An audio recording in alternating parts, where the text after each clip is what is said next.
জয় শ্রীকৃষ্ণ বন্ধুরা। যদি মা বাবা এই তিনটি ভুল না করে তাহলে তাদের কন্যারা খারাপ হবে না। আরও একবার স্বাগত জানাই জয়নগর বয়েস ইউটিউব চ্যানেলে। প্রিয় বন্ধুরা, আজ আমি খুবই মজাদার ও জ্ঞানবর্ধক কাহিনী নিয়ে চলে এসেছি। আজকের কাহিনী হলো, যদি মাতা পিতা এই তিনটি ভুল না করে তাহলে তাদের কন্যা কোনো দিন খারাপ হবে না। কোন তিনটি ভুল বন্ধুরা, জানার জন্য ভিডিওর শেষ পর্যন্ত থাকতে হবে।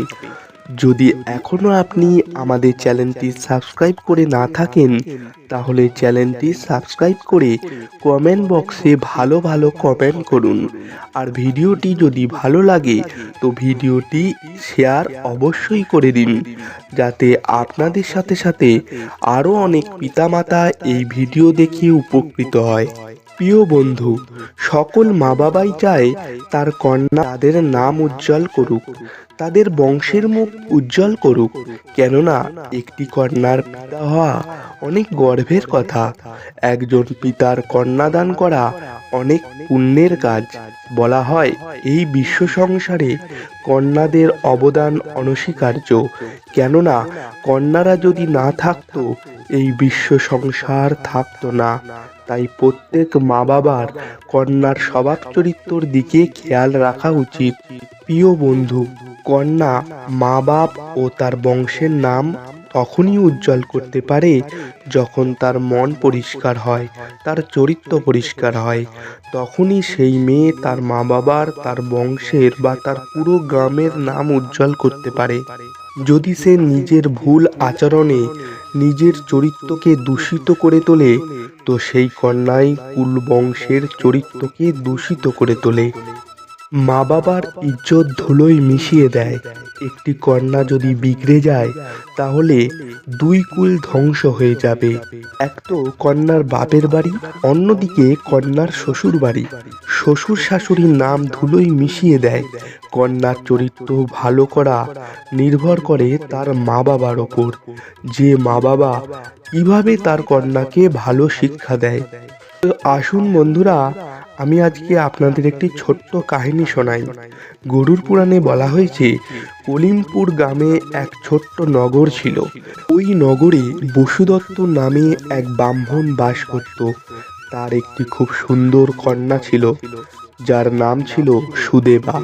সুদেবা খুবই চঞ্চল স্বভাবের ছিল, আবার খুবই রূপবান ছিল এবং অন্যান্য দিক থেকে খুবই সুন্দর ছিল। ওই সুদেবা তার মা বাবার খুবই আদরের ছিল। পিতা বসুদত্তের মেয়ের প্রতি অধিক মোহ হওয়ার কারণে সে নিজের থেকে মেয়েকে কখনো আলাদা করতে চাইতো না। আর সে এতটাই ভালোবাসতো তার মেয়েকে, এতটাই আদর করত যে তার কন্যার প্রতিটি ইচ্ছা পূরণ করত। আর এই আদর ও ভালোবাসা তার কন্যাকে খারাপ করে দেয়। বলা হয় না বন্ধুরা, অধিক স্বাধীনতা, অধিক ভালোবাসা আপনাদের বাচ্চাদের বিগড়ে দেয়। আমি এটা বলছি না যে আপনারা আপনাদের বাচ্চাদের ভালোবাসবেন না। প্রত্যেক মা বাবার তার বাচ্চাদের ভালোবাসা উচিত। প্রিয় বন্ধুরা, তাদের ভালোবাসার সঙ্গে সঙ্গে তাদের মাঝে মাঝে শাসনও করতে হবে, তাকে সংস্কারও দিতে হবে। কারো কন্যা বা পুত্র যদি মূর্খ হয় তাহলে সে তো তার মূর্খতার জন্য সারা জীবন ভুগবেই। তাছাড়া তার মা বাবা ও তার মূর্খতার জন্য সারা জীবন কষ্ট ভোগ করবে। গর্ভের সন্তান নষ্ট হওয়া ঠিক আছে, মরা সন্তান জন্ম দেওয়াও ঠিক আছে, সারা জীবন বাঁচা থাকাও ঠিক আছে, কিন্তু ধনবান ও রূপবান হয়েও মূর্খ সন্তান হওয়া ঠিক না।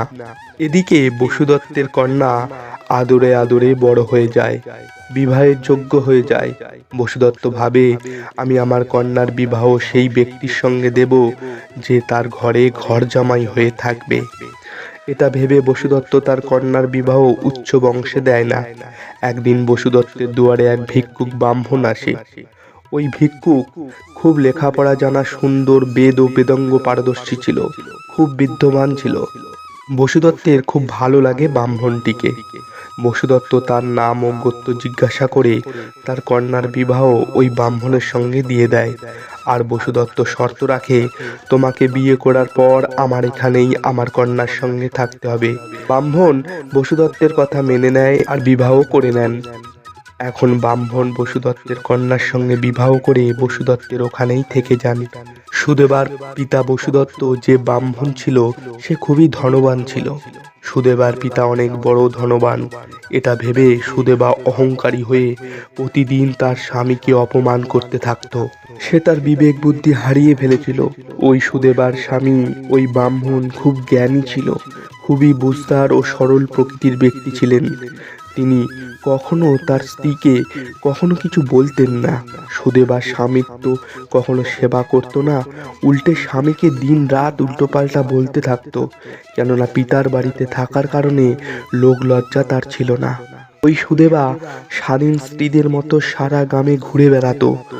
স্বামী যদি তাকে বোঝাবার চেষ্টা করত, সে একটাই খোঁটা দিত, তুমি তো আমার বাবার টাকায় পেট ভরাও, তুমি বেশি বকো না, তোমার তো এতটুকু সামর্থ্য নেই যে নিজে নিজের পেট ভরাও, আমার পেট তো অনেক দূরের কথা, আমি যা করি আমাকে করতে দাও, তুমি চুপচাপ আরামে থাকো।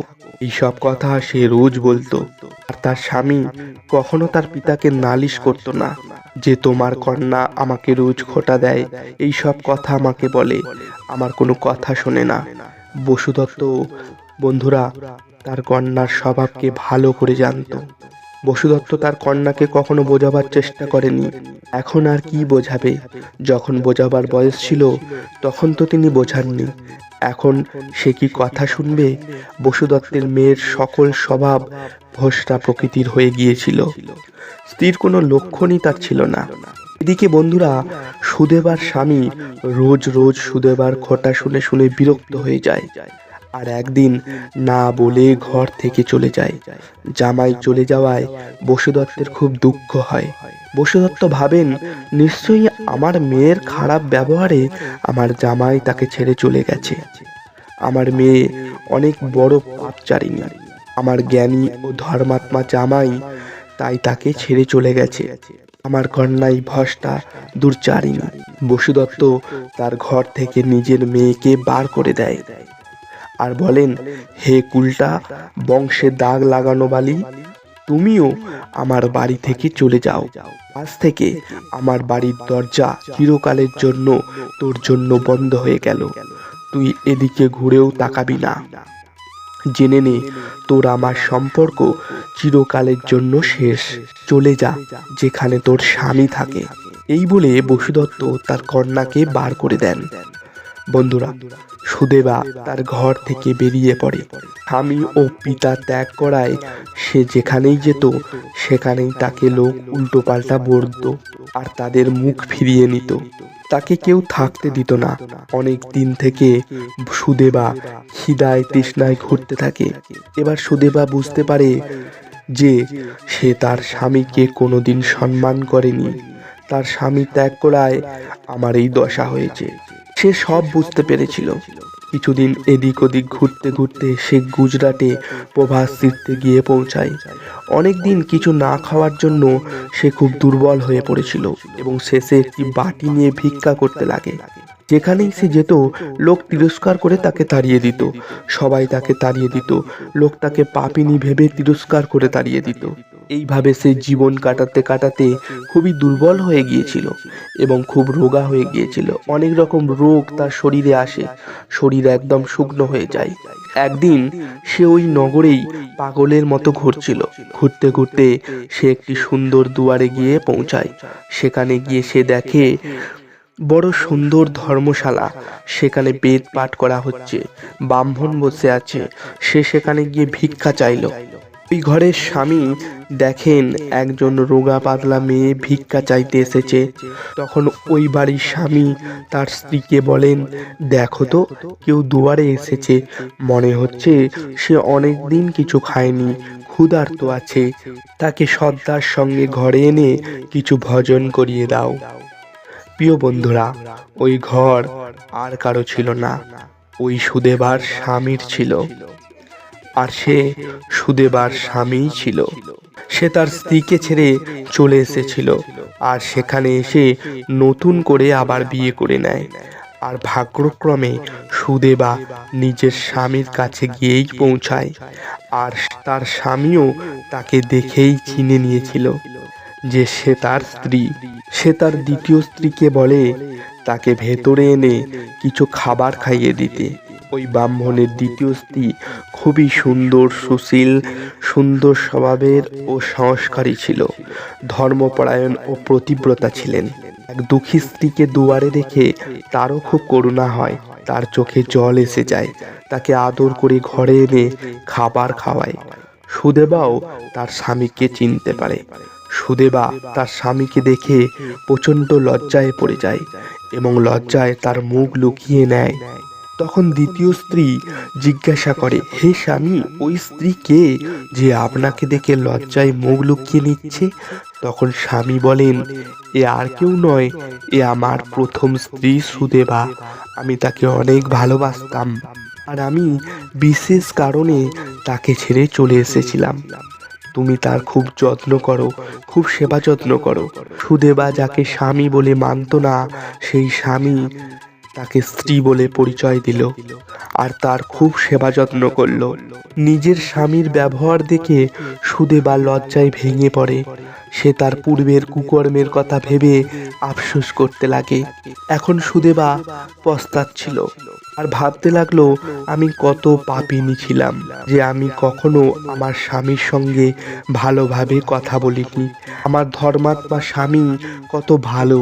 এই সব কথা ভাবতে ভাবতে তার হৃদয় ফেটে যায়। তার প্রাণ তার শরীর ছেড়ে চলে যায় আর তার স্বামী তার অন্তিম সংস্কার করে দেয়।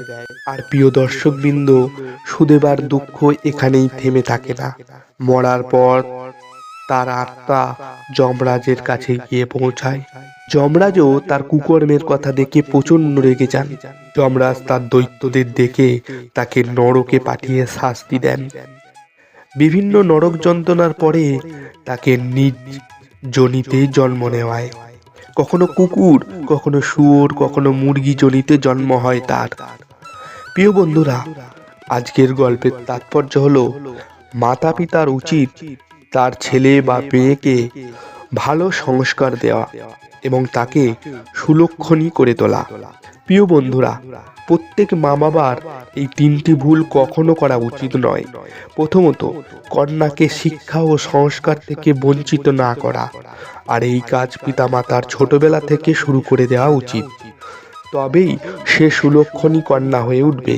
দ্বিতীয়ত, আপনার সন্তানের ছোটখাটো ভুলগুলি এড়িয়ে না যাওয়া। ভুল করলে তাকে তখনই বোঝানো উচিত যাতে সে আগে ওই ভুল না করে, যে এটা ঠিক নয়। আর তৃতীয় কথা খুব সুন্দর, বিবাহের পর মেয়েকে বা জামাইকে ঘর জামাই করে না রাখা। এতে সম্পর্ক খারাপ হয়ে যায়। হ্যাঁ, যদি কোনো বিপদ আপদ হয় তাহলে রাখতে পারেন। যদি স্বামীর কাছে সব কিছু আছে আর সে তার স্ত্রীর ভরণ পোষণ করতে পারবে, তাহলে কন্যাকে বা তার স্বামীকে ঘর জামাই করে রাখবেন না। প্রিয় বন্ধুরা, কেমন লাগলো আজকের এই ভিডিওটি? অবশ্যই কমেন্ট করে জানাবেন এবং ভিডিওটি ভালো লাগলে অবশ্যই একটি লাইক করবেন। রাধে রাধে।